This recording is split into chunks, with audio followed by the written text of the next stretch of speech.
Так, не подошел представитель. We are still missing the Iranian representative, right?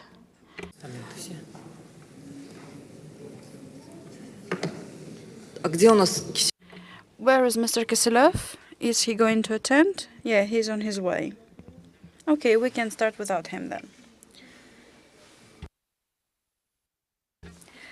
Good evening, dear friends, dear colleagues. I am happy to see you at the International Business Week in the Republic of Bashkortostan. We are starting the business protection in the new international reality section. The co-organizers are the Russian Franchising Association, Interregional Public Organization Moscow Association of Entrepreneurs, Center of Public Procedures, Business Against Corruption. My name is Irina Abramova. I am the Business Ombudsman of the Republic of Bashkortostan. I joined the director of the Russian Franchising Association, Yuri Mikhailichenko, will be moderating this session.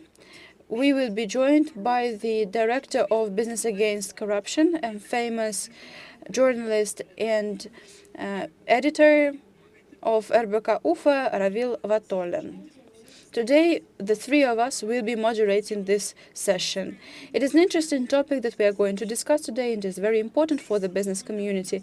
Due to the sanction pressure, we are restructuring our international networks, and the legal framework is now facing a significant challenge.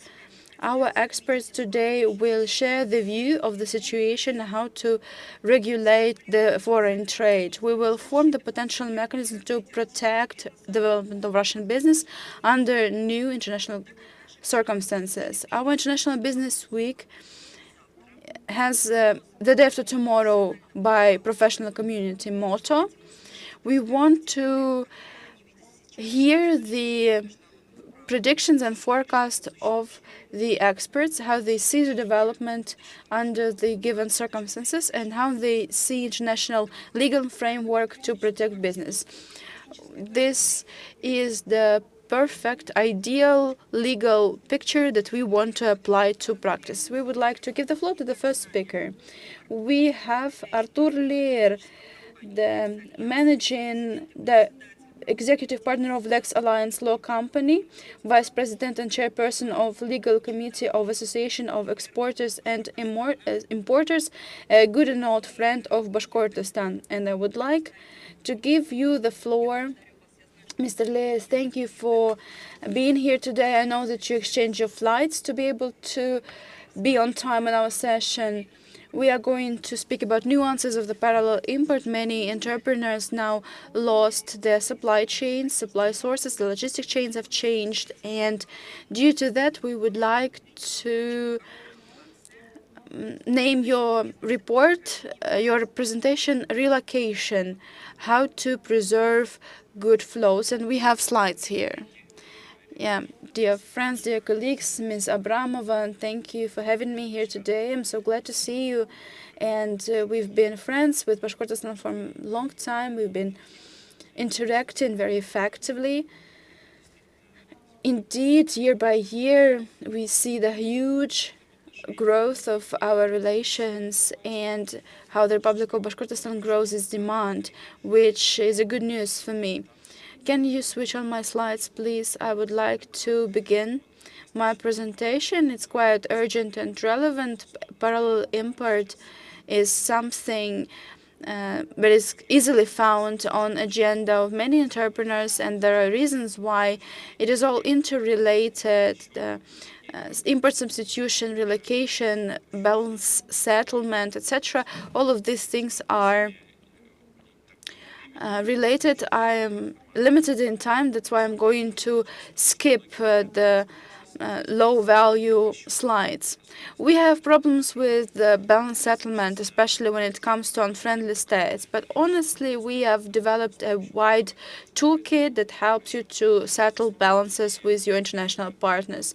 Many people say that there are troubles with the SWIFT payments, but at the slide you can see the analysis, and I guess the organizing committee will provide you with this slide.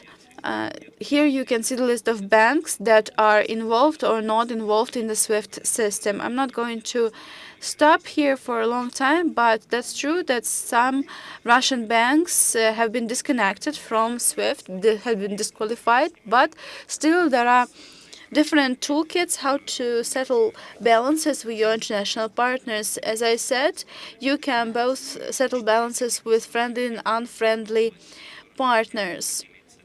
We have 4 vectors. The first one is that the most popular and actively used tool is an international intermediary or a payment agent.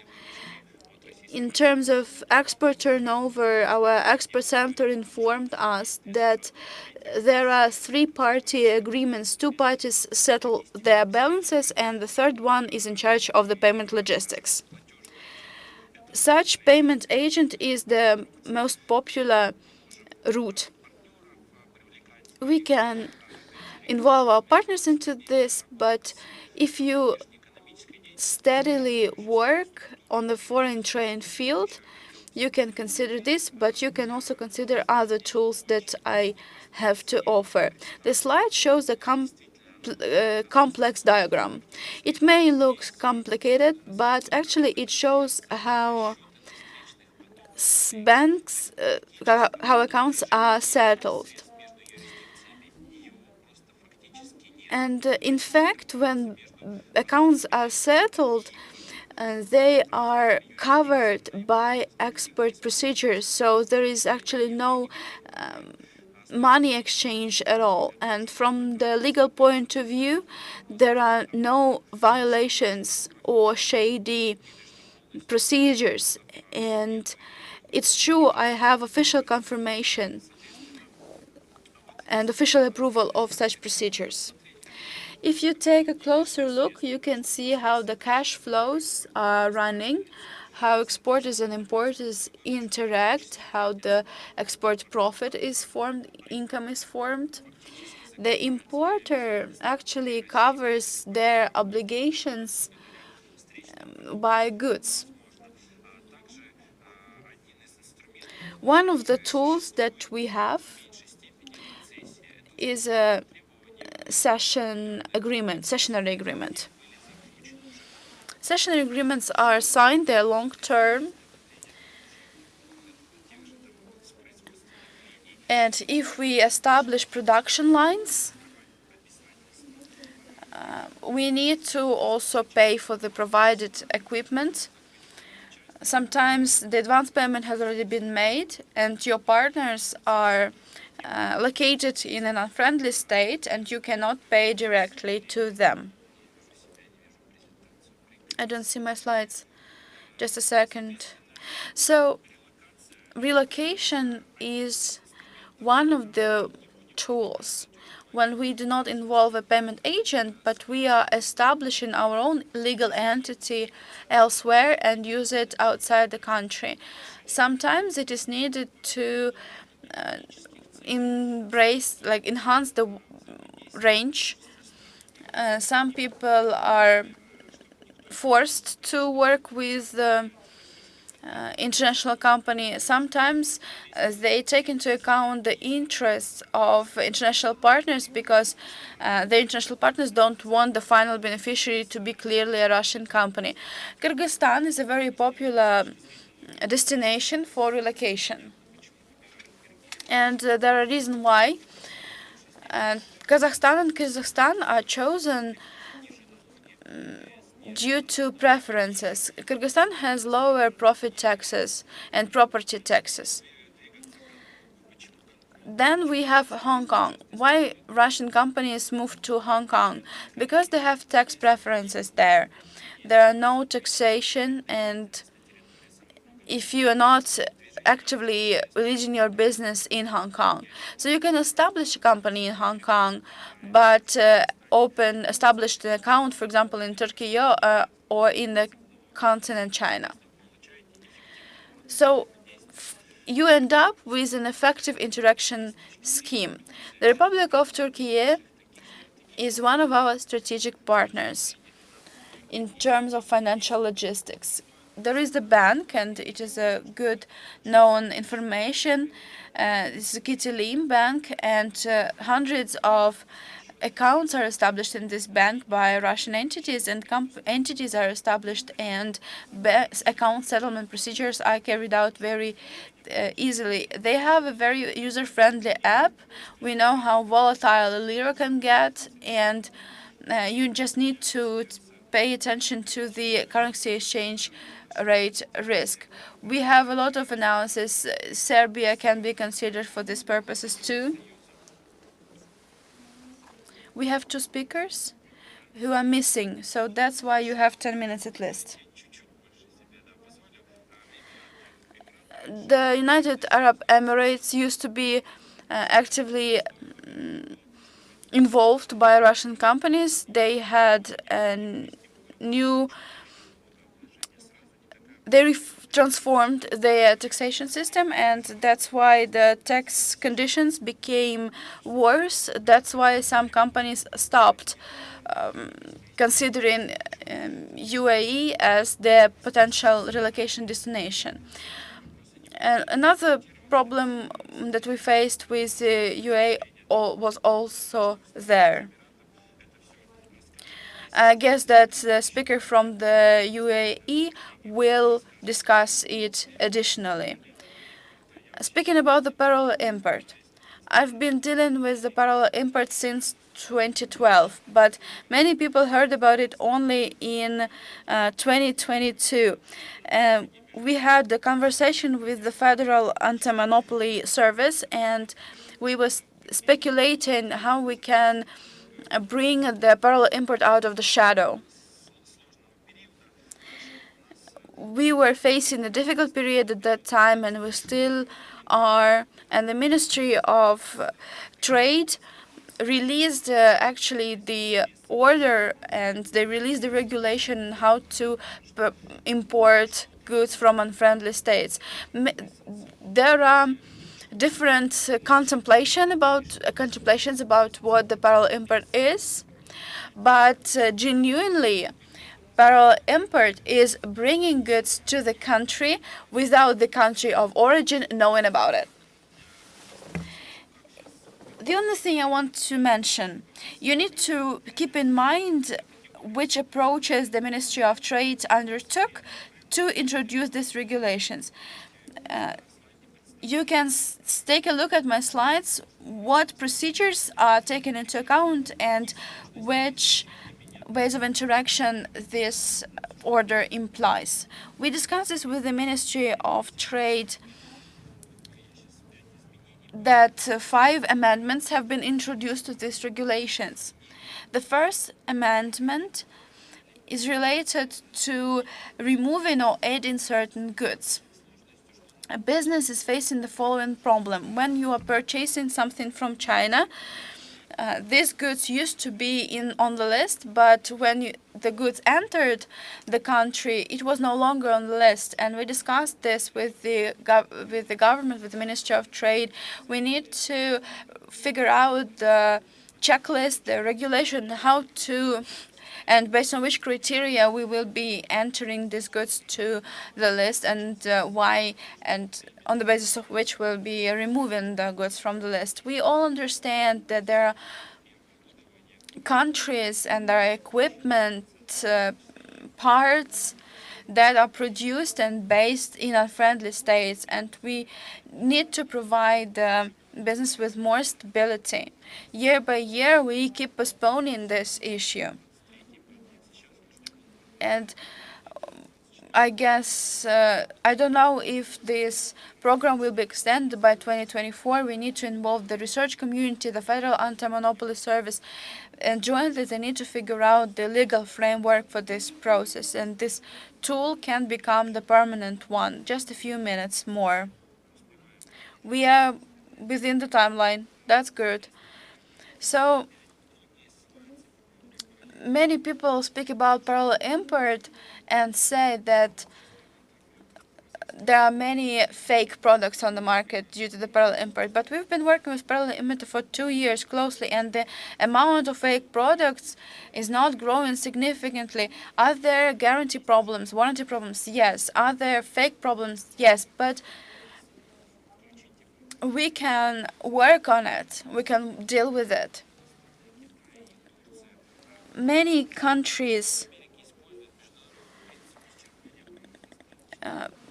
have faced this, and we can adopt the international experience of parallel import. So parallel import can be talked about for a very long time, and there are agreements related to the parallel import.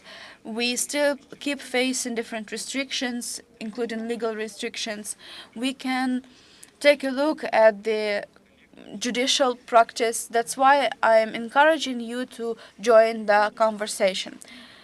From the point of view of account settlement, there are still challenges. I don't say that business in Moscow is more informed about the tools available out there for bank settlements, but the farther you go from the region, the less knowledgeability you face. Because many agents, many companies in the regions, we visited 33 regions, still don't know that you can use a payment agent for bank settlement. But I think that entrepreneurs should be aware of it, should be informed. On the daily basis, I visit different forums. Yesterday, I participated in the plenary session, and we had Ms. Mineeva, the Commissioner for Entrepreneurs' Rights in the city of Moscow, and she said that we need to establish the Center of International Bank Settlement Procedures, and we need the government and the state to take care about it, to develop the set of regulations and solutions at the federal level to provide business with the adequate information. And I guess that we will address the relevant governmental authorities and I guess that we will end up with a resolution that can be submitted. I'm sorry for taking too much of your time, but I guess this topic is very urgent and relevant. Please, if you have any questions, feel free to contact me. There is no case out there that cannot be settled in terms of financial logistics. Everything can be settled. Even the most complicated partners like France or Italy or Great Britain can be worked with. We have tools to do this. We have tools to overcome this, but we need to figure out the right solution. Thank you very much, Ms. Abramov, for giving me the floor. I'm sorry for going out of the timeline. I just used your permission. Thank you, Mr. Leer. Thank you very much, Mr. Lear. When I so Mr. Andrei Podinok is going to participate in our section, and he told that Artur Lear is going to tell about this topic the best. So I've entered all of the Telegram channels of your company, and I saw all of your cases, and I think that these colleagues are really competent in the topics of parallel import, and I'm really grateful to have such competent people here today. But when I was reading about these questions of parallel import, I was noticing some concern, both in pros and cons, in this new niche. And we need to give some services because this is a segment of parallel import which is new. If we have a new regulation and there are, for example, 95 sets of products and you don't see service, and I think this is a good way for the small businesses to start. And also I think that this is good for our government because this parallel import is a temporary thing, but it's not only for 1 year, but a lot of our local domestic organizations are arising, and we get a lot of new businesses here. And I also get to hear with such a dialogue with the Republic of Bashkortostan that we got any contract with any big corporation, but sometimes we can disagree with these contracts because we have a lot of these contracts, and our productions is really competitive now. So this is why I agree with you. We can't get limited to only 1 year. We need to give a break to these small businesses. We need to start anew, and in the following years, I think we are going. Our Russian enterprises are going to produce its own product. Sorry, Miss Abramova, I'm going to make a comment. So this is, it has a lot of topics to it and a lot of sides to it, and I think we need to take into consideration two things. First of all, people from the government can't answer this question. So the first one, the parallel import, is it anti-sanctions or sanctions measure which is going to stimulate our economy? So these are two different approaches, and we need to make our mind on this, because if we talk about anti-sanctions, we need to know that it's temporary and it's going to go away. The second one, it's about Russian enterprises, so it's about anti-monopoly services, and we need to remember that the competition is going to give us good production. If only we have only one type of production, we will need to get this product, but it's not like it's going to meet all the regulations. So this approach is very difficult, and we need to work on this now. Because right now we live in an era which allows us to make the right decision, so as to get this competitive productions. Thank you very much, Ms. Abramova. So we have ended with the first block is the first block of parallel import. We have ended with it, and now we are coming to the block of the expert. And today we have two speakers. The first one is my longtime friend, a specialist, and Mikhailichenko Yuri. He's a director of Russian Franchising Association, and we were working together on the franchising in Russia. And also Sergei Medvedev, he is a partner of the firm and of Gorodisky and Partners Law Firm LLC. He's going to talk to us from the Emirates. We are going to discuss the problems of Russian business in current situation and some solutions on it.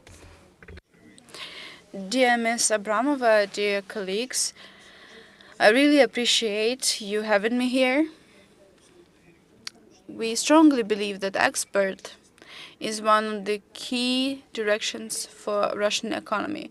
We have what to export, we have ways to go around, and in this global market we want to be significant actors. That's why we need to be proactive about our issues, and we need to outline the long-term strategy for ourselves.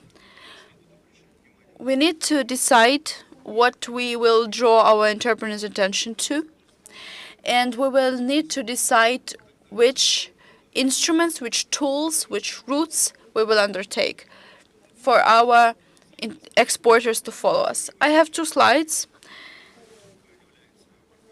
Me and my partner Sergei Medvedev have developed these slides, and we represent the Russian Franchising Association. I'm the director and the member of the board of directors, and we are the member of the board of the Russian license community.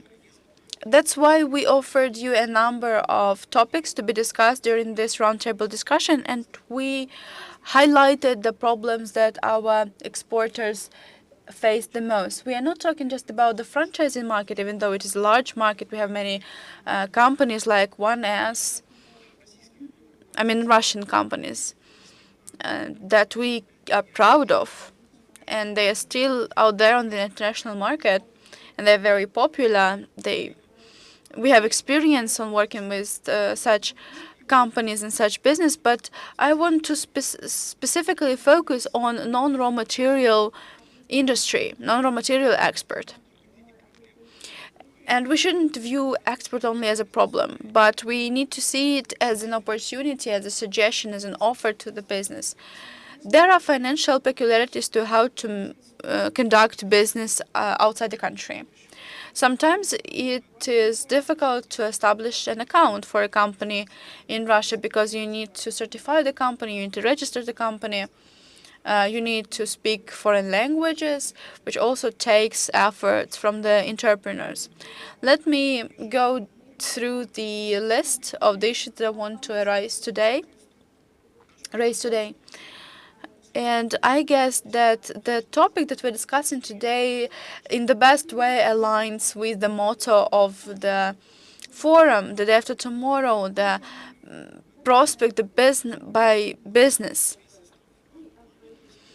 When we meet with the governmental officials, we mostly focused on the domestic market, but we believe that on the day after tomorrow we'll be a part of the international community and we'll be a significant part of it. We have top priority problems, not problems, maybe issues or peculiarities, like searching partners.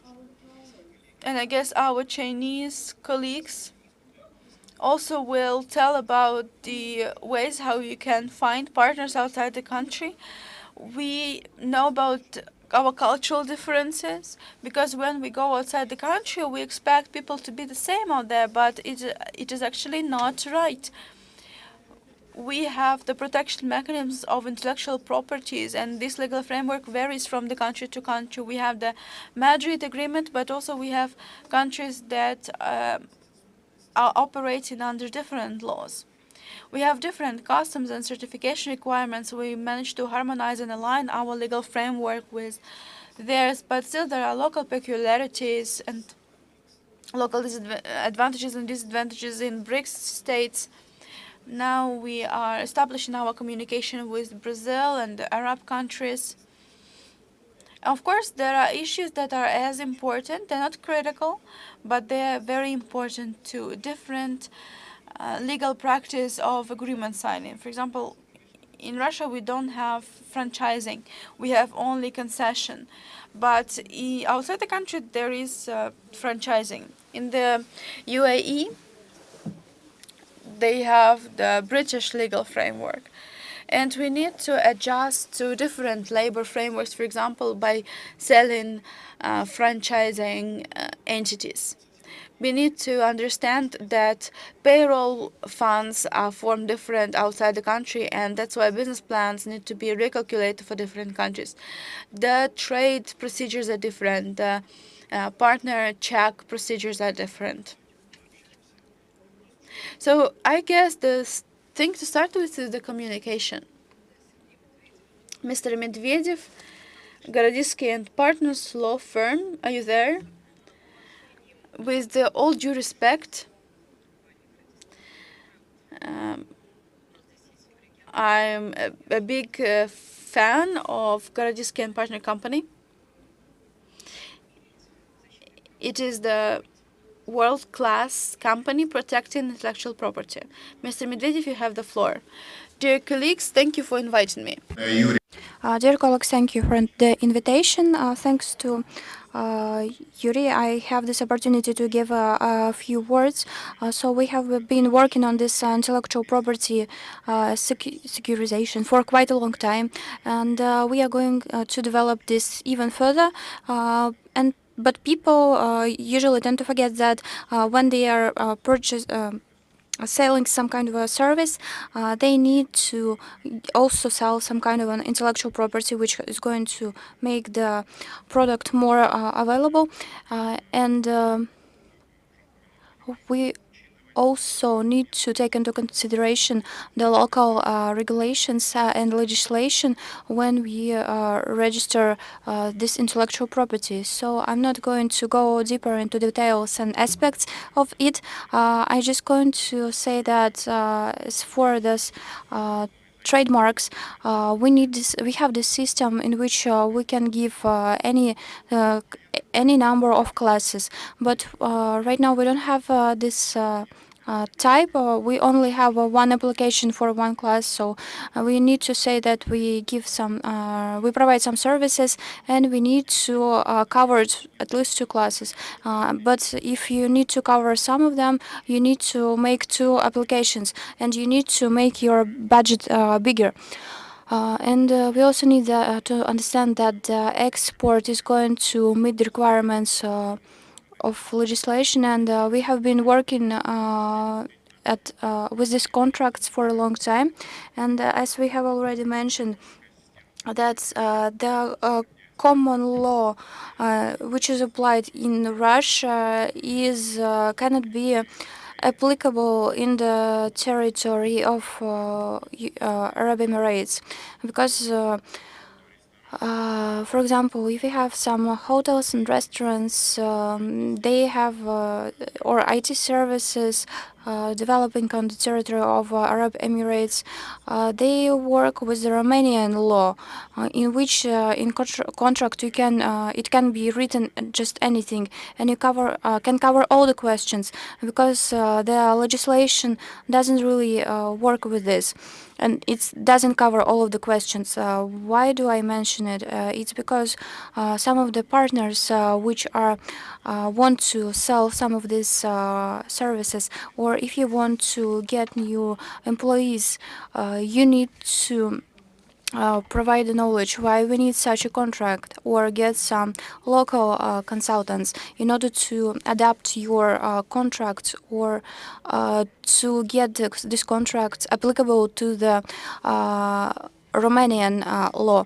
But currently we need to say that the franchise law in the United Emirates, they don't have it, so they usually get the different contract applicable, and this is why we need to take into consideration other expenses in here. We also have this different aspect, which is also very important, that the USA and Arab Emirates, they look at beneficiaries of some companies, and if the companies have Russian beneficiaries, the main problem is that we need to get documents of 6 months, which provides the information on the money which has been given to the beneficiaries. But this situation arose really fast and rapidly, and some beneficiaries don't even have this time to think in which bank they have these accounts. So the banks with the sanctions more and more, and this is why we can't really get this information on the income. So if we want to get information on income in any banks, or if we need some other financial information, we need to get this anyways. And this is a very big problem if you want to open an account in the Emirates Bank. If we speak about creating of a company, we don't really have this problem here, but anyways, we need to spend quite a lot of time to get in which topic we need to, in which area we want to make this company, like in free zone, which doesn't work with the Emirates directly, or in the mainland area, in which the legislation allows to work with the outsider clients or the insider clients. And if we get the free zone, we don't have to pay taxes. But anyways, we have no opportunity to work with inland services. If we choose the inland, the Arabic Emirates area, we need to pay taxes. This is a corporational tax which was taken this year, in summer this year. So we need to include it in our budget. And if we also need to take into account the tax on the additional value, which is 5%. We need to make to get a license, an applicable license, which is going to legally bind your business. It doesn't matter what kind of business you have, and you need to make to get a category which is applicable. The main problem here is that we don't have consultants that could help us with such classification, even though it's a little bit like Aqueda in Russia, but it's not. And if we register it incorrectly, we can get some problems with the government, because we we pay for others' services, and this can lead to some different taxation and even some problems. And this is why I have stressed that we need to make an audit in order to express which services and products we are going to sell and give. For example, if this is a commerce, in what kind of a commerce it is, and if we import something from Russia, it's a lot of food, for example. If it's a franchise, it's even easier to make a mistake. We already have had this problem when the consultant said that they needed to get the business license, but they didn't see that it was like jurisdictional direction, and the license needed to be from another client, and this company was the brokerage company. It gave some services in selling properties, and you need to spend some time to get this thing right. So this is a situation which I can cover quite a lot of time, but anyways, I don't have much time. So if we get some third parties included,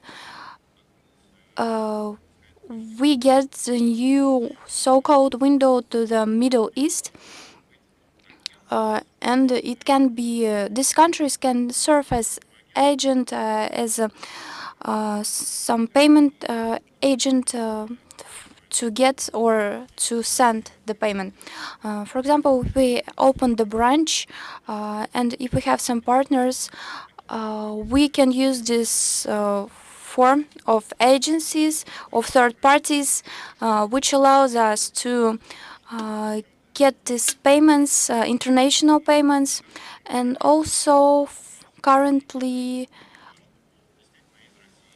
we can get euro from Russia to Russia, because we don't have the SWIFT working. So, for example, if we work with the Arab Emirates, we don't have such problems anymore. And if we work with the companies made in Emirates and which have good history and the budget and the intellectual property, in the future these assets will help you to work in the market, because if we speak to the people in the IT and some other spheres, we can see that if the company is developing in the franchising and they work with the Arab Emirates, a lot of countries in Europe too, which we shouldn't forget about, even though they are unfriendly states, they are partnering with the Arab Emirates. This is why we have this third-party help, and it's useful to work with the Arab Emirates. Thank you very much for giving me this opportunity. I give back the word to Ms. Abramova. We intentionally made the case on United Arab Emirates because in Hong Kong the situation is probably the same. On the one hand, we are discussing the problem, but on the other, we need to give recommendations. And during these forums, I really want to give solutions or some options. One of the solutions for this will be signing the franchising agreement with the master elsewhere. The franchising master should be a legal entity or a citizen of the country where you're going to lead your business in. This person should have, or this legal entity should have, bank accounts and be aware of the legal framework applicable in this territory. And this is how the world practice works. We have figures: 40% of the entire goods flow in the world turns over through the franchising system. We can adopt this mechanism to license franchising. We have experience in doing this. Thank you very much, Ms. Abramova, for giving us this opportunity to share our ideas. And thank you for inviting people to get to know with our business. Thank you very much. Ms. Abramova, Mr. Mikhailichenko, I would like to say one more thing. Yes, Mr. Medvedev, feel free. For 30 seconds, I would like to say that we are members of the Russian Association of Franchising. As Mr. Mikhailichenko has already mentioned, it's the association with a long history that involves a lot of products and services and companies and brand names. We have the Russian licensing community, and this community deals with intellectual property, sales and transfer of technologies. And if you have any interest in this, please feel free to ask for our advice, for make an appointment with our consultants. We will be happy to make you aware of it. If you hold any copyrights, if you're a title holder, please feel free to also contact us. We want to make this practice more popular. We want to make intellectual property and partnership based thereon even more popular. Thank you very much for having us today here. Let's keep in touch. Thank you, and we proceed with our cooperation. We met many years ago, and I bumped into the Gorodetsky and Partners many years ago. Yeah, I would like to add that you have a very exact and precise presentations. I would just like to highlight one thing. Establishing a company in the UAE is not a cheap thing to do. It is very expensive, and you need to keep this in mind. If we are speaking about the free zones and the mainlands, the cost of establishing a company is around $15,000. So if you want to be present, if you want to operate in certain country, your turnover should be relevant. Yeah, we know that large companies usually are ready to establish companies, but smaller and medium businesses are not prone to do it. They find partners and agencies that provide them with these intermediary services. And another important factor is that in the UAE, you cannot find the unified register of legal entities. And some people forget that they need to provide licenses for compliance. It's just an addition to what has been said before. Dear colleagues, I really appreciate your dialogue because you give a very meaningful contribution to our conversation. We send out the streaming across many business communities and entrepreneurs, and I guess that entrepreneurs will find it interesting and they will be aware of the hidden obstacles. Please feel free to learn to study the presentation of our speakers because it is very detailed. We will send this presentation out. Yeah, sometimes reports are interesting only in theory, but these reports are interesting practically. We've been talking about export and import operations, but now we would like to get down to the key idea of our session. We would like to speak about the customs today. We have the head of the Bashkortostan Customs, Mayor General Marat Safiullin. We talk a lot about the challenges of our time, and we know that it's not only up to the business to make the networks, but the state, and in particular the Ministry of Trade, should also be involved in the establishment of the networks. And for example, the new order has been issued to increase the amount of cash that you are allowed to bring in the country. It used to be forbidden to bring so much cash into the country. So, Mr. Faizullin, we have a question to you. Is the customs law becoming another tool to protect the business because the time requires it to, because many things have changed, and settlement procedures, accountment procedures have changed? So is Bashkortostan's or general federal customs aspiring to simplify the customs clearance process? Are people actually encouraged? Are people not discouraged to import or export goods by the customs regulations? Good afternoon, dear friends. It's nice to see you.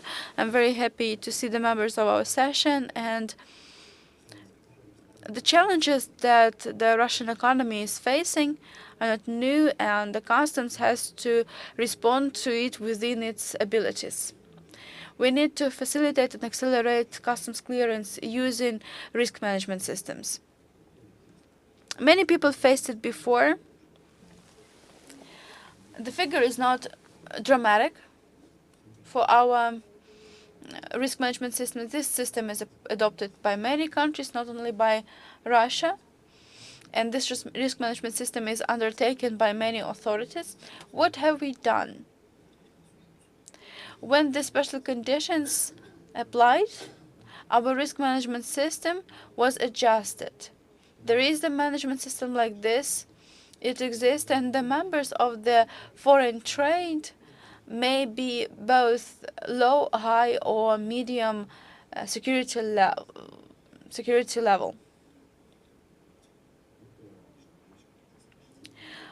Our foreign trade involves 122,000 of legal entities. 13,000 of them are companies with low risk. And their declarations are submitted in the digital form.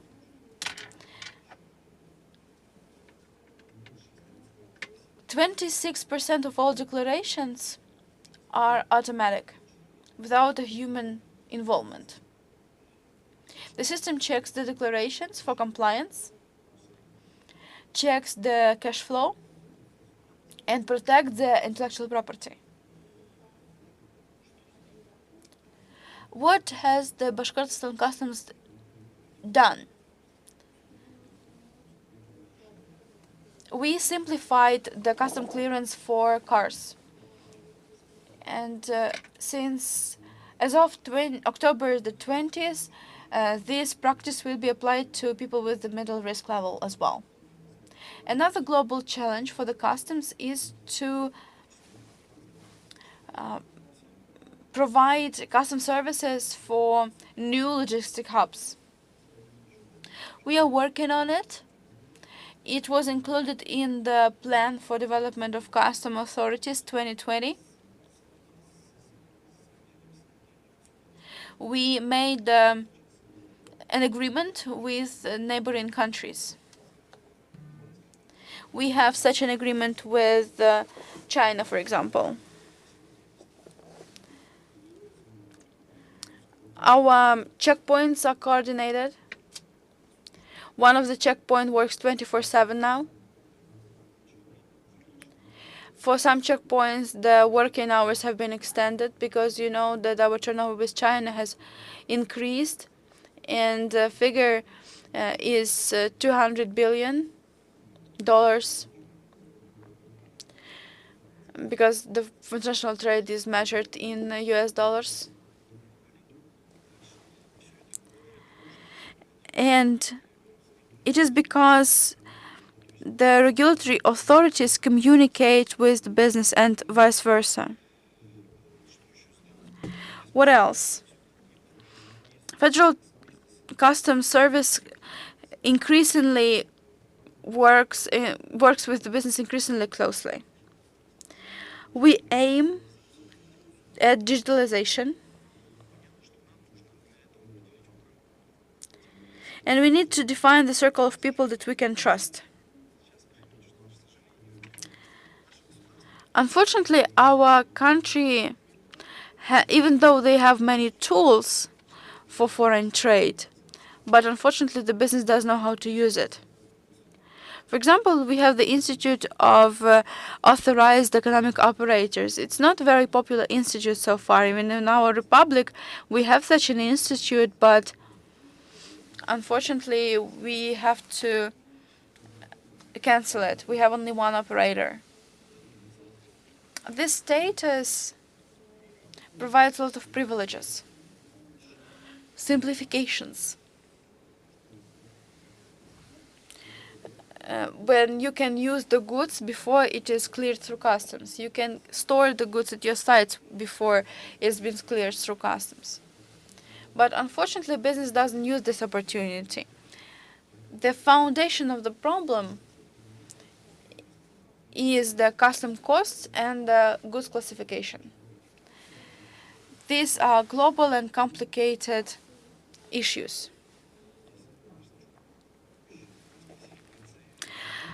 And classification is more important and more complicated because you need to obtain the preliminary classification certificate. But unfortunately, foreign trade actors do not use it. But if you are involved in the foreign trade, you need to be aware of these opportunities and you need to keep them in mind that you can go through this procedure in a facilitated manner.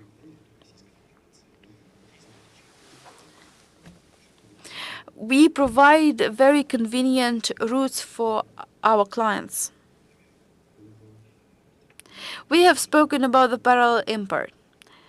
Speaking about parallel import, we are consumers and we need to keep in mind that parallel import doesn't mean that the products coming in are fake, because customs aim to protect intellectual property.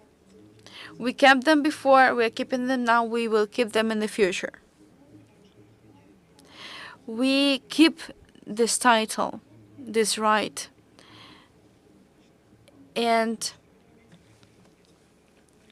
we want our people to use original high-quality goods.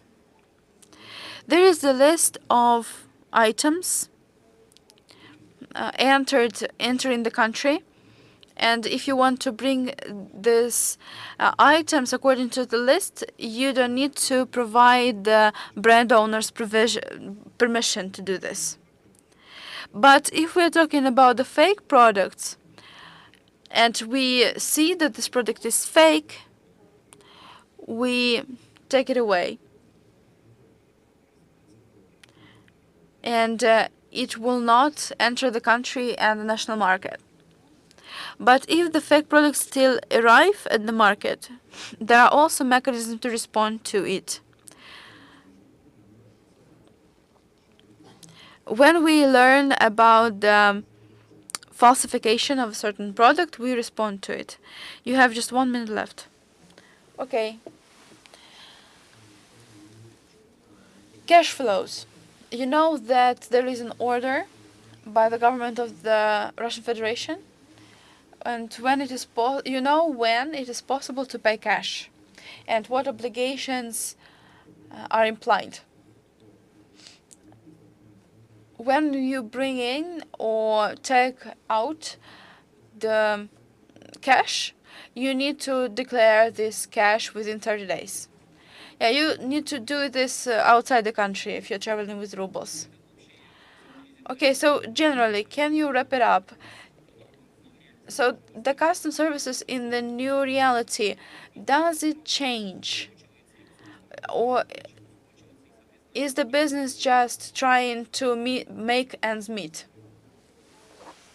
The amount of the trade has grown.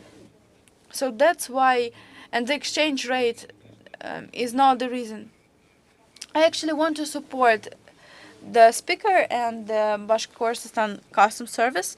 Yesterday, I had a conversation with the authorities, and I see how digital the customs has become. I see how speeds are going up, and I see how many initiatives are out there, and how many things are discussed, how many directions and destinations are considered. And sometimes business just does not associate custom service as an advisory authority. They do not understand the list of responsibilities. And I would like to say that despite of this, the customs is working very well. Thank you very much. Let's get the feedback from business. We are inviting our partner, Bulat Diakayev, the member of Attorney Bar Artlex. What are the challenges for your clients as entrepreneurs and businesses? Good evening. Thank you very much. First of all, I would like to stress some of the problems which we face as the interpreters, which are importing some productions from the foreign countries when they face some violations of the custom services. So every case is individual. But if we look at one individual, so like the violations of the law are the same, but the peculiarities are always different. So this is why I'm going to take one like concrete certain case and showcase the problem. The first case is the company from Ufa in 20. In 21st they yeah in the 21st in 2021 they had this product in the Sheremetyevo, and they were coming through this custom service, and we have a lot of cases. So they were declaring everything, they paid all the taxes, and they forgot about the situation. But in 2023, they have this checking, and they found out that this enterprise had was at fault when they recognized their goods. So they had to pay extra taxes. And the most interesting part is that this checking wasn't executed by Sheremetyevo custom or Bashkortostan custom, where the enterprise is, but the custom service of North Caucasian region, which is in Stavropol area. So this is why when we've seen this violation, which is kind of a legal one, they file a lawsuit, which is 16.2. So they had filed a law on this legal unity, on the director of this enterprise, and they needed to work with the director and to in order to see the violation, in order to work with the violation. And so in order to take a part and to give some comment on this case, the director needed to get involved some tourism and relocate in the country a lot. And this is why I want to notice that the current legislation doesn't allow the legal unity or the director or some other people from the company participate by video or some other meaning. So this is why I have such a question. Why are we in such a big country as Russia? Why don't we have some kind of a territorial custom services division? So we have some kind of a legislation in it. If we have acts, if we see legislation acts, we see that we have division on the area, on the territory, and if you have undergone this custom clearings, so I'm sorry, I'm going to interrupt you. If we have this aerial questions, can we get rid of them, not traveling by the country? So the first one, if you are coming from the custom clearing, and this is the first step is before declaration and after declaration, and anyways we have this custom clearings all the time, and the custom clearings are different. It can even be not within the country, and we have in every region their authorized legislation party, and they get some decision. And it's not a secret that we have these participants can be registered in different subject of the country, different regions of the country. But anyways, the case can be filed. Can be filed in different regions. And so these are the peculiarities which are written in this legislation act of the Russian Federation, and we need to approach it differently. So we need to make an legislation initiative, and if we speak about digitalization, I think we are going to use those video conferences at some point, because we know that we need to work with the video conferences. But we need to make sure that we don't violate the legislation of some region.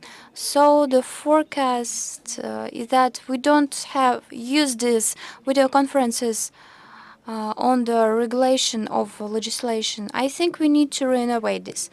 I agree with you that when you told about this case, I couldn't believe it that the entrepreneur has to travel across the country to regulate the situation. So even in the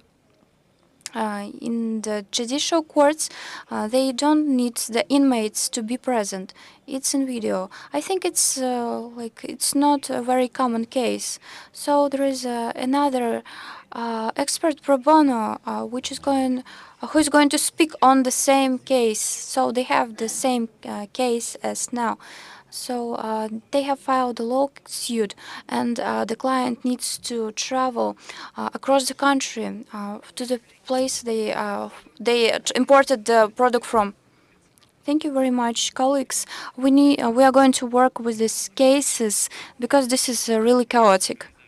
This is a digitalization era, and anyways, so we are going to come to next one. I think that except for digitalization, we work with criminal law, in which we have one region given the regulations to another region in order to question the person in question. So right now we don't have the regulations for these video conferences, and this is why we need to work with the people from the government to regulate this. Unfortunately, Sergei Morozov doesn't hear it right now. I think we need him to hear this. And I think that State Duma can make the decisions fast. So this is why we need to make an inquiry, and because this is really important. So I was Today I visited the court hearing. Yeah, I saw your presentation about it. So sometimes challenges are easier to solve than they appear. Just give me a second. I would like to say that the question is wrongly addressed. They blame everything on the customs, but if we look closer at the claims of the entrepreneurs, we will realize that the customs service is not the one to blame. It's not about the claims we are talking about. We are talking about the suggestions to the legislation amendment. And I guess that the disciplinary customs service can settle this. It would be a lot quicker, right, to do it through the State Duma. I would like to finish with the positive approach.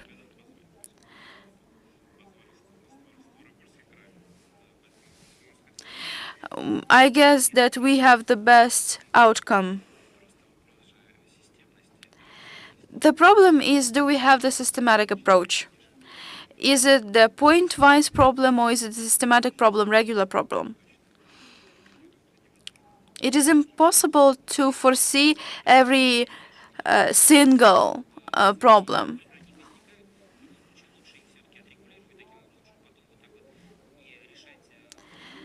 Because we want to undertake the systematic approach. We would like to introduce our next speaker. Today we have Flora Sadurin, who is late. We would like to give the floor to Mr. Yan Sun. He is the director of International Business Development Center. Recently, the delegation of the Republic of Bashkortostan returned from Nanchang and Shanghai, and we meet in Shanghai with Mr. Yan Chun, and we would like to know what you think and what your country thinks about the business development, how they stimulate international investments. We have subsidiaries companies established by the Chinese companies in Russia and vice versa. Russian entrepreneurs establish subsidiaries in the People's Republic of China.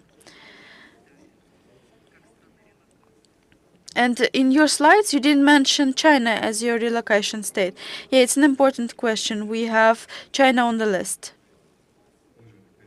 Dear colleagues, for me, it's an honor to be here today,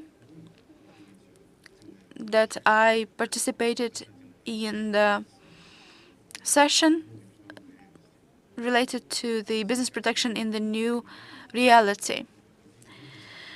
We understand that business development is related to the enterprise development. Currently, to establish the sustainable growth for the company, it is important to take into account the political and social peculiarities. We need to use innovative tools for the sustainable growth. We need to establish joint platforms and relieve the administrative pressure. The government has to decrease the pressure the enterprises are exposed to. We need to move towards the globalization of the economy. And we are going to be proactive about the prospective issues. We need to encourage and facilitate this kind of movement. When a company is developing sustainably and aims to enter the international market, we need to help them to develop strategies. We need to establish industry-wise support projects. Some companies, certain businesses can be assigned to certain industry, and they have problems specific for the industry, but still many companies are deemed as key enterprises of their industries, and based on this they are supported by the state. They provide new hopes for the industry, and the government needs to embrace such companies. The business environment is like the battlefield. And if you want to become competitive, and if you want to stay protected from the competition, fair competition, you need to establish the developmental targets.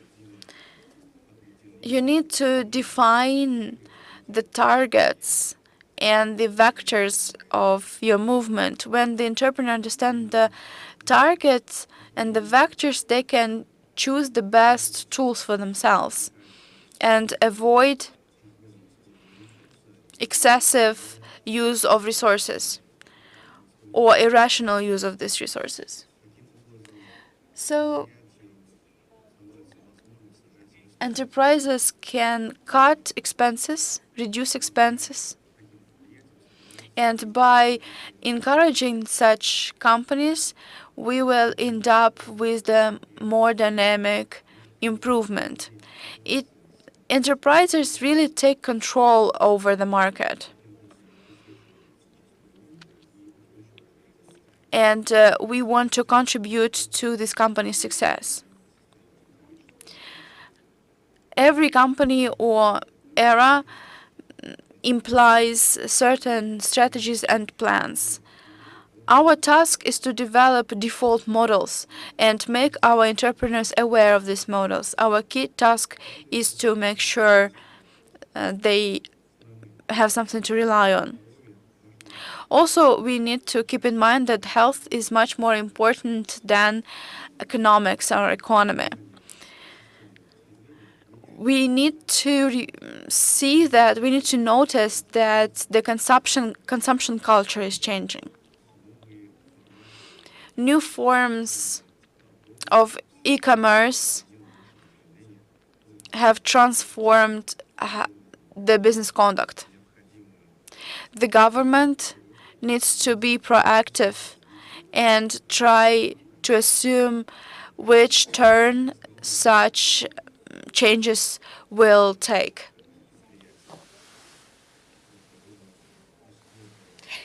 It is important to use advantages of these enterprises to accelerate their potential. This way, we'll be able to provide a healthy and sustainable business. Thus, we are creating the applicable conditions, usable conditions. Companies feel supported.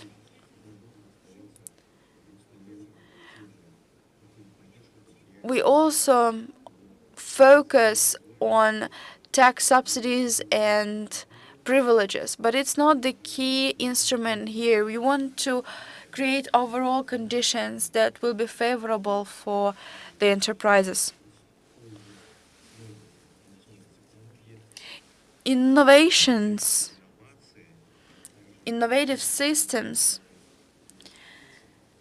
both help the business to work and become an extra attraction point for investors.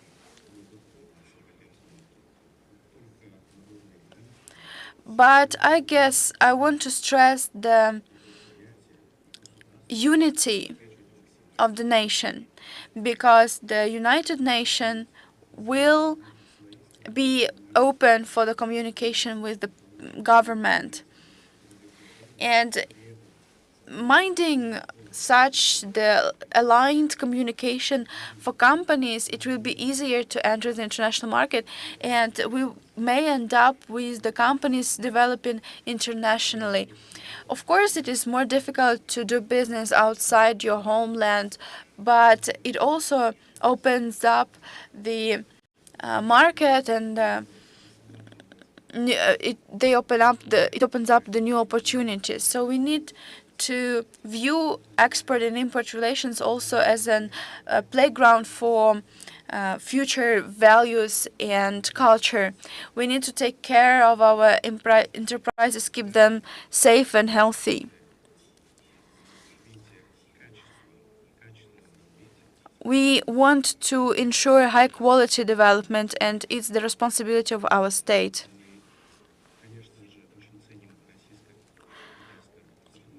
The Russian and Chinese cooperation is an integral part of our foreign trade, and I hope for the thriving future of these relations. I wish you the great remaining part of forum, and I wish the successful development of our further relations. Thank you very much for your contribution. Как уже говорилось о том, что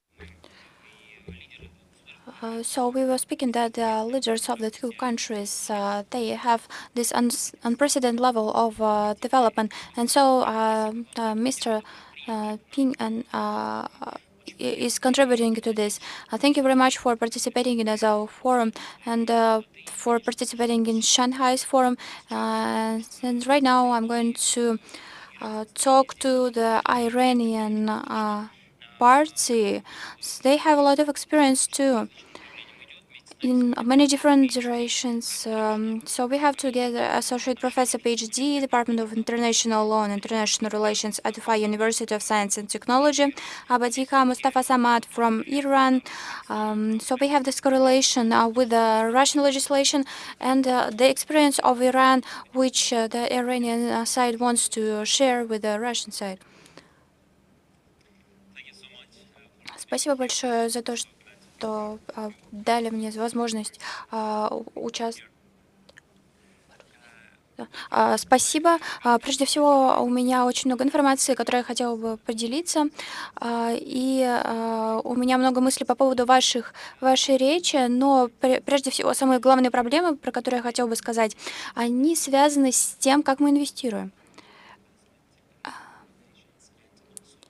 И также с межнациональным бизнесом. И это очень важно.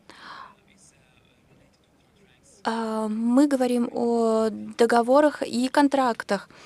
И relations that we have, that is lack of social license to operate. And this is really so great issue and dimension that we should consider this one because it's related to sustainable development of economic relation and business relations that we have right now. Why I mention this? Because it's based on the perspective of some arbitration cases that we have in exceed international investment dispute settlement and also ancestral ad hoc branches.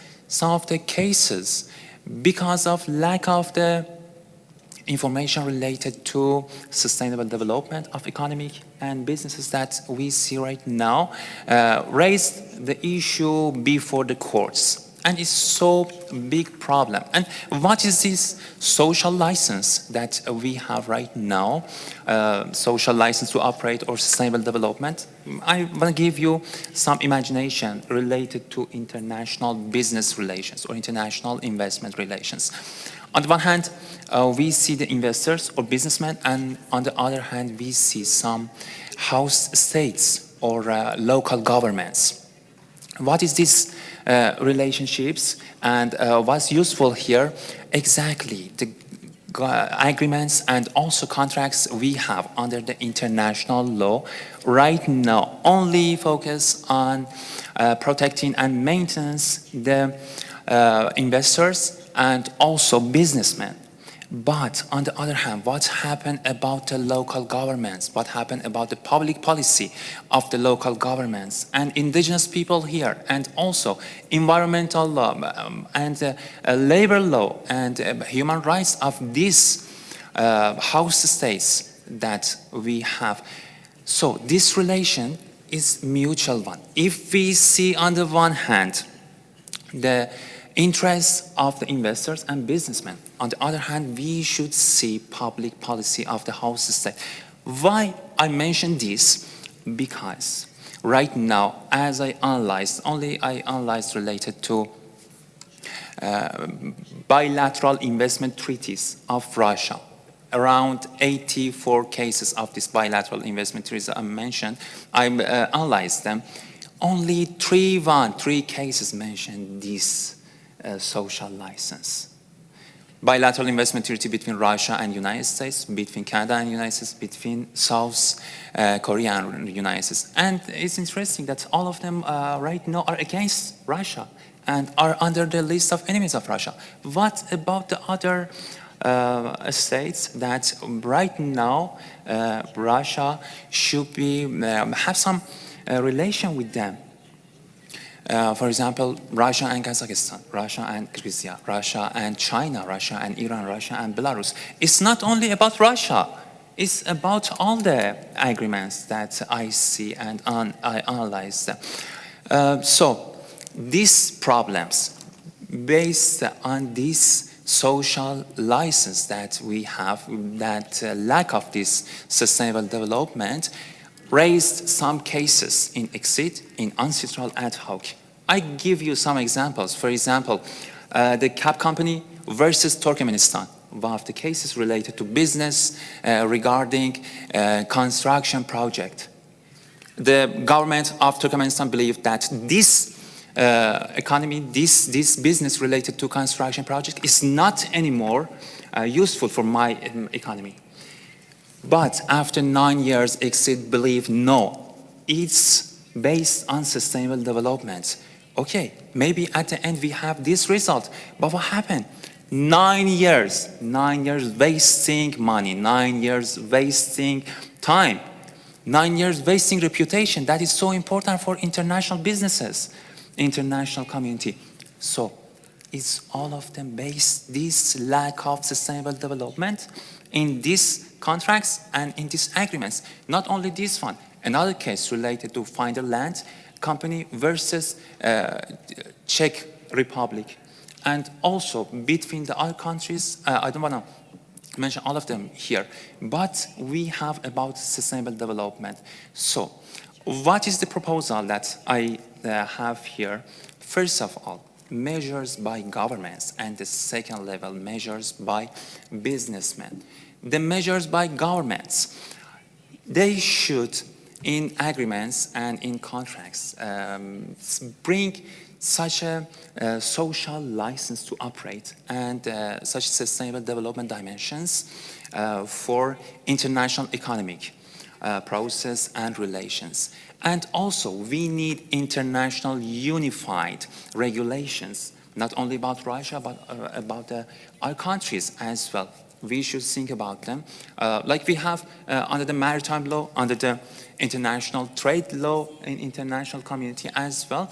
And also in domestic law, we need fix and some unified legal framework for domestic laws, because as I searched and as I know, such a problem we have related to citizens of United States in Muscat, Oman, because the United States told the citizens of United States that should be care about the social license of and the sustainable development of Muscat related to your economic process. And also about the measures by businessmen. Here we should think about the long-term sustainable development, not short-term earning. It's so important, and also goodwill and health communication between the stakeholders, between the indigenous people, and also some other dimensions related to governmental issues, as I see. Here as well, related to sanctions, because we have similar situation. У нас единственная минута буквально, хорошо? Yes, okay. Sir, we have just 1 minute left. I'll tell so soon.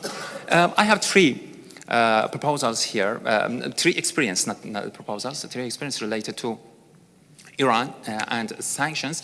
First of all, we shifted onto when some production was under sanctions, like oil industry, we shifted on to another productions, like gas condensate, like methanol, like butane. It was great choice for us to change income. And the other one about the experience was related to changing the relationship. If we see some relations and some states are against us, for example, the United States, Canada, the UK are against us. Okay, we should shift onto other and new relations, like with China, like with Kazakhstan, like with Iran. And it worked for Iran, and it was great. And also the other things I want to mention here related to a case between Iranian banks and Bahrain. It was related to sanction and sustainable development. On the one hand, the court believed that here, again, we should focus on sustainable development, as I mentioned at the first time, and also the other things was related to violating some international sanctions by Iranian banks. But it wasn't international sanctions because of the court believed that here, international sanctions are based on the UN Security Council, but it's not international sanctions because bilateral sanctions by United States and also European Union are these sanctions.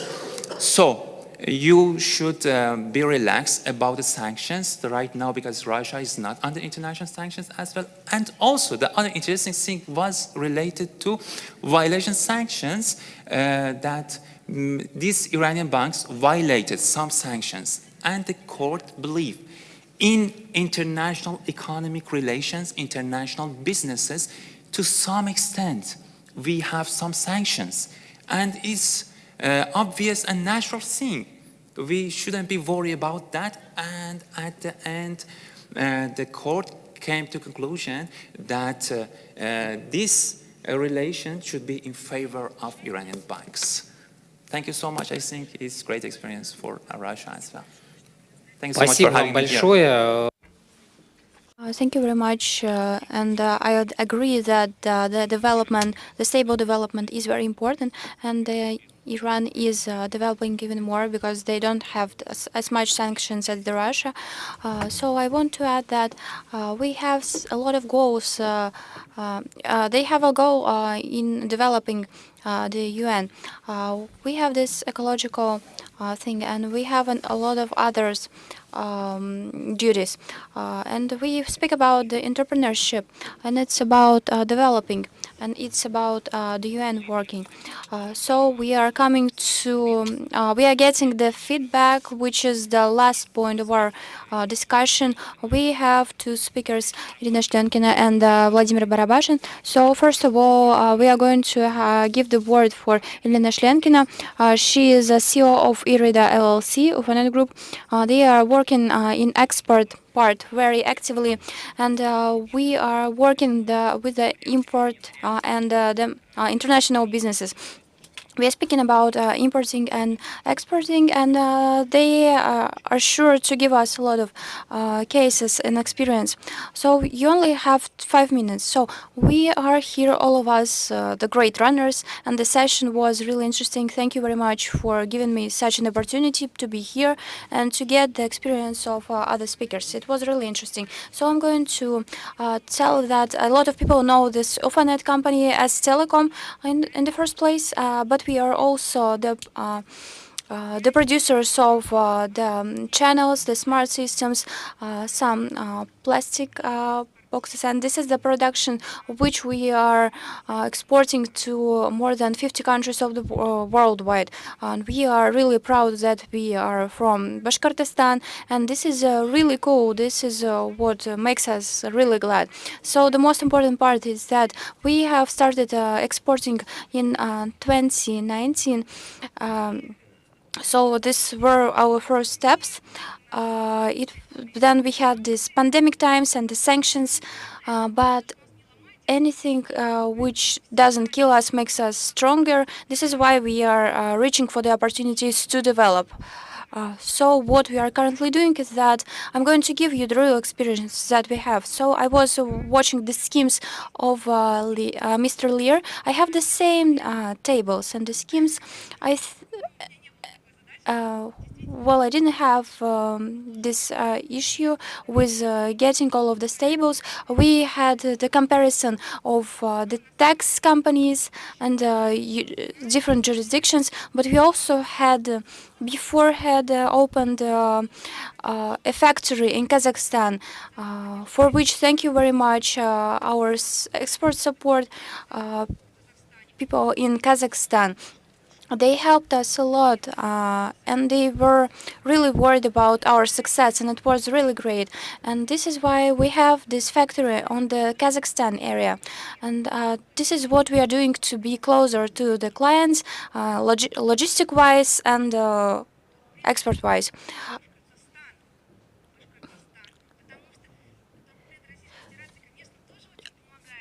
So they help us a lot. The commerce chambers of the Russia. But anyways, in Bashkortostan they help us more because we are situated here, and this is why we get a lot of support. We are partners with a lot of companies in Russia, but I'm giving you the real case which we really used. So when the sanctions started, the factory in Kazakhstan allowed us to be closer to the clients, and that gave us some stability to our business. I'm going to tell in more details how it also helped us. So the next thing is that I want to mention that we as the exporters and importers both, we don't really have currency problems as importers, since we get things from China, and we get a lot of payments in yuan, and a lot of payments are made under a week, in a week. But when we get some income in different currency, we get some problems. We get to face some problems. We export some channels, which is quite a specific thing. So we can get some problems with the payments from, for example, from the UK. But anyways, in general, we need to choose some banks. And this is a situation which is really highlighted. I think that we get a lot of banks. We work in the currency of the friendly states, and we work in the currencies of the friendly states, and it's not a big issue.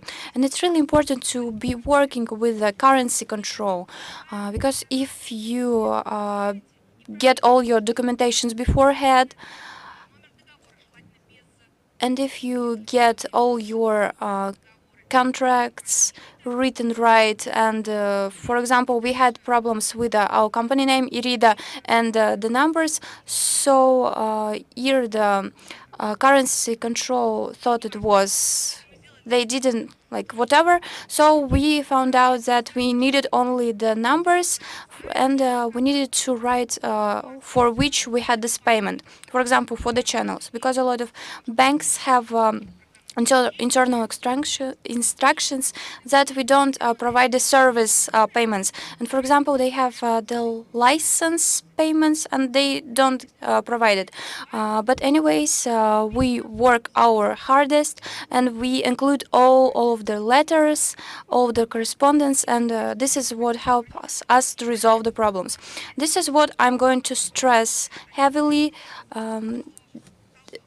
So we have this regulation 311, 312, which is restrictions on some import from the area of Russia. So our products underline these restrictions because we have some optical lines and other stuff. So what are our solutions? Since we produce all of these things here in Bashkortostan, we have this expertise that it's of Russian production. But anyways, we give it in a complex. So we provide our things with our software and sometimes with cameras, which usually get some Chinese parts, Chinese details. So what is the solution? We usually get some of the products are declared by different governments. So, for example, Minsifra works really fast, but some others don't really work fast. But if you have some clients and you have signed contracts, and if you need permission in 30 days. This is what makes our products less competitive than others countries' products. This is why I would like to be able to get such permissions if they are in this laws 311, 312. This is the thing we face every time we load our goods. It's not like you get it once in a lifetime and it applies to all of the loadings. And the other thing is that we have such a country, Uzbekistan, on which a lot of people have drew attention lately, and we are working with them currently. And we have faced a lot of difficulties and issues. So, in order to be able to export the products, you need to sign the ST1. I think Mr. Lear knows this. So in Uzbekistan we have this thing that says that ST1 you can only get if you have this first numbers of permission. So anyways, we have optical cords, which is like a cable, and so anyways you're going to get the cable production, and you can change the code, the permission code, and we work so we can get this permission ST1, and we can get this production out of Russia. So our Uzbekistan partners and clients, we are working with them. So we have a factory in Uzbekistan. So we have this production exported from Russia, because we are accustomed to be able to give some individual solutions to the client. And some of the complectations are made in the Kazakhstan factories, and in Uzbekistan they have these complectations which are going to be shipped to the clients. So we have this creative approach, but I think that Mr. Lear is going to tell something here. Вопрос. Well, yeah, this question is brought up quite often, and by Chamber of Commerce, who talked about that a lot. And a great work is being done nowadays, and it should be planned, and there should be some regulation. Yeah, but with all the laws and administrative limits that we've got, we prevent them from working out a solution. So yeah, but that's great, like the thing that you're doing in Kazakhstan. So yeah, you can probably cooperate with the Irida company, and they will help you to ship that from Kazakhstan factories. So yeah, it can be solved. But yeah, here we talk about this commission of a Chamber of Commerce and our government. So yeah, we should solve all the problems which are on the agenda nowadays. So let's talk nowadays and describe this topic and prepare some document for Chamber of Commerce and the state or Duma, so they can simplify this work and provide some harmony to it. So yeah, that's amazing how many agreements we make just here on the spot. Right. Yeah, and when we have an opportunity chance to meet with the president of the country, and Mr. Putin provides some of his approval, yeah, the problem is solved quite faster. So that's our reality. And since something hasn't been solved yet, yeah, that's quite weird. And we have Mr. Barabash here, an expert and politician and director of foundation development. So yeah, he's a representative of many different companies and activities, and you help to have this business with all friendly and unfriendly countries. So do you have any tips, any useful cases that you can talk about? Thanks a lot. Good afternoon.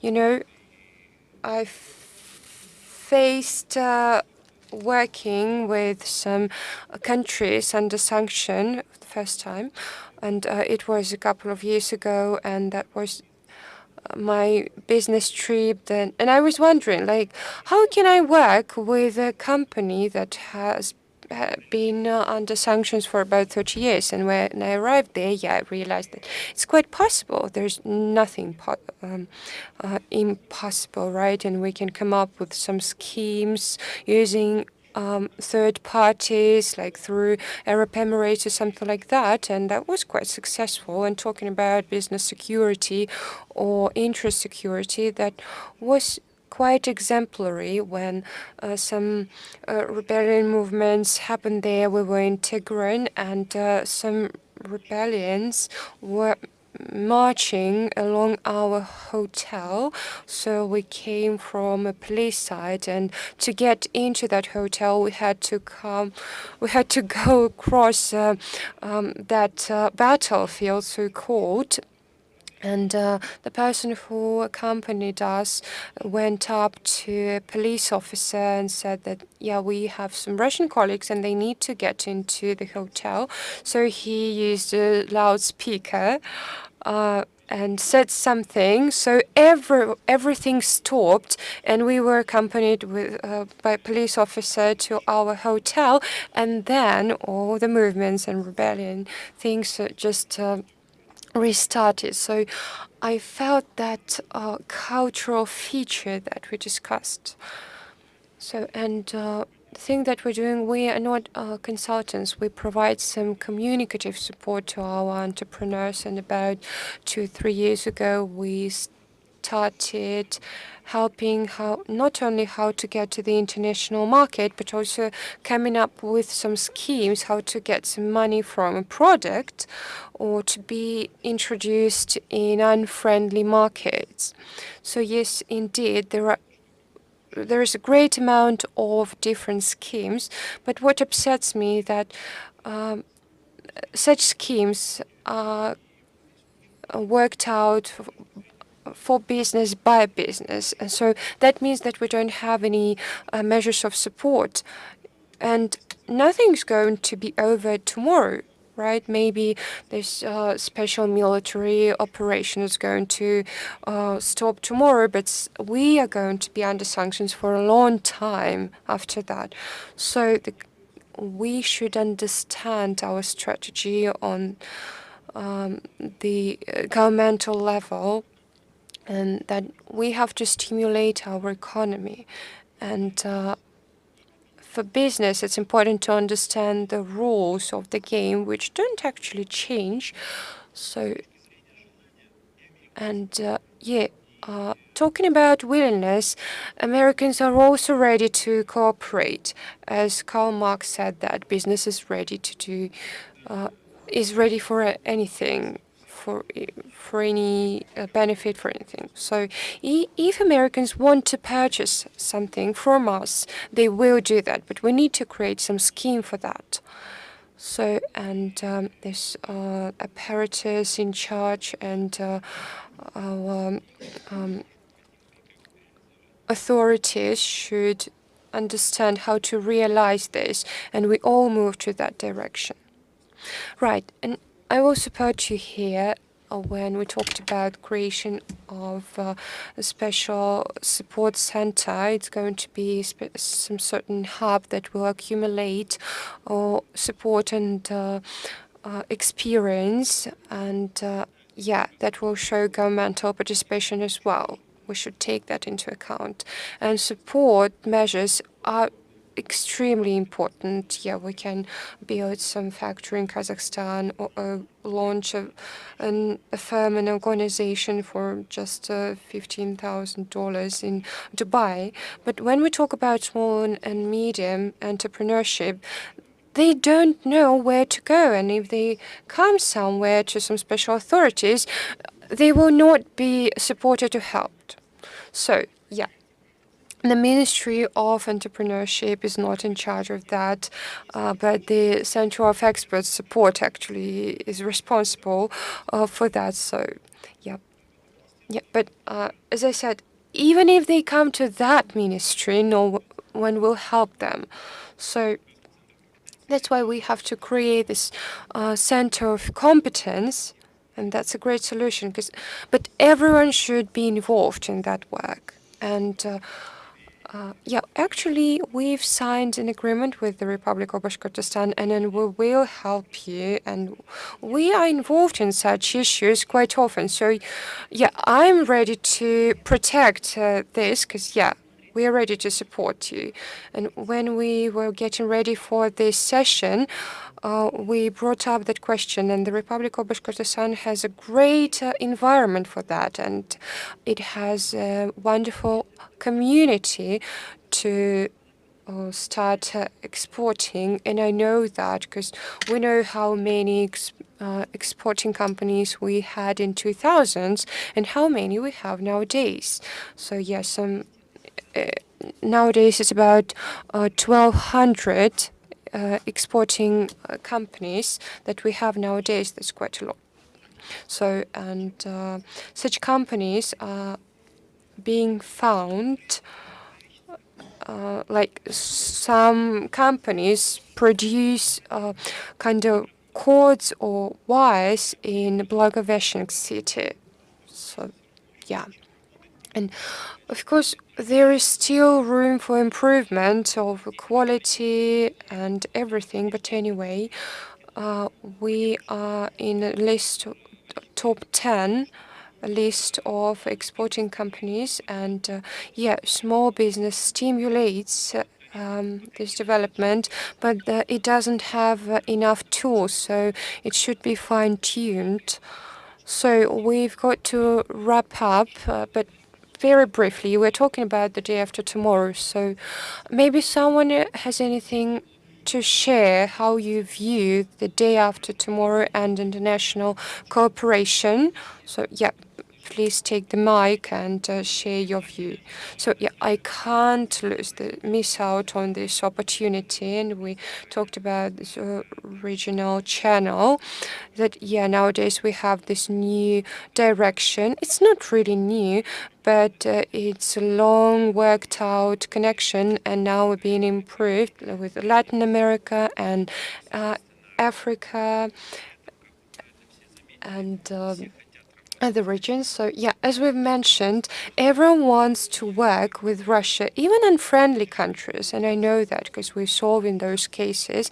And some unfriendly countries come and they say, well, guys, we really want to continue our input, but so talking about the day after tomorrow, we stick to this vector, and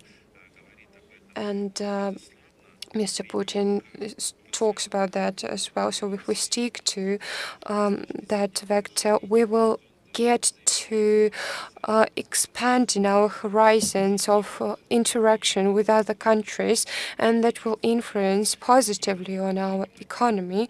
So, and all entrepreneurs have great attention from some authorities, and as it's been said, we've started liking all entrepreneurs, and all authorities, yeah, talking about that. So we've started liking and respecting business and entrepreneurship. So the day after tomorrow, economic increase is awaiting.